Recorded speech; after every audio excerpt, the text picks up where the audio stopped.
think the last time that I felt like I wasn't pretty enough would be I went to do a show in New York, and everyone else there was young and who was also a performer, and I had never been in that environment before, and it was much more competitive, and I was excited to be there, but then I looked around and I thought, oh my gosh, everybody wants what I want, everybody wants to be famous, everybody wants to be a performer, and everybody is so skinny and so beautiful and so talented, and it's like, what am I even doing here? And I just felt kind of like out of place.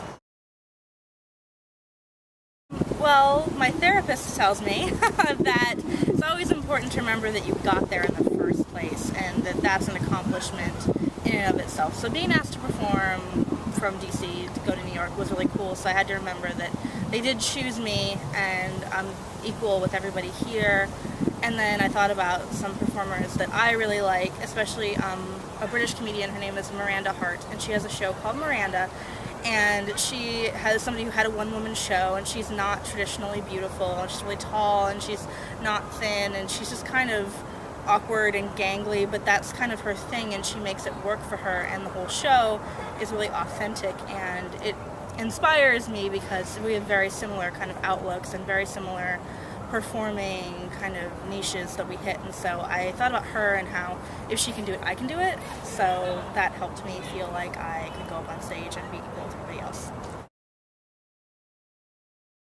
Well, now I'm really involved in storytelling in DC, and that's really also given me kind of a community. And my other major time in my life where I didn't feel like I was good enough or pretty enough, especially, was when I lived in Illinois.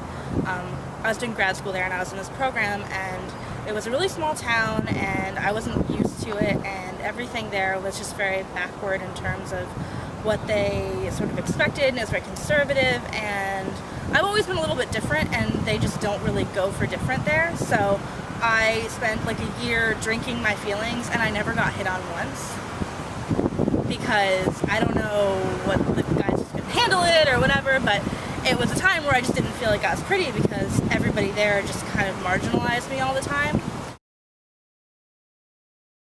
So after I moved to DC, I immediately started to feel better and have more self-esteem because I was finally in a city, and that's much more weird is accepted and quirky is good, and so it was a place where I felt like I could really be myself and people would like it. I think in the past I would have been like, don't worry about it, you're pretty, you're great, you're beautiful, you're not fat, you're not whatever. And now I've become more interested in like social justice and fat fashion and not body shaming and stuff like that. And so now I would probably say, what makes you ask that question? What makes you think that you're not pretty enough? Where are the feelings coming from? I would address the root behind it rather than the actual topic, because I think not everybody...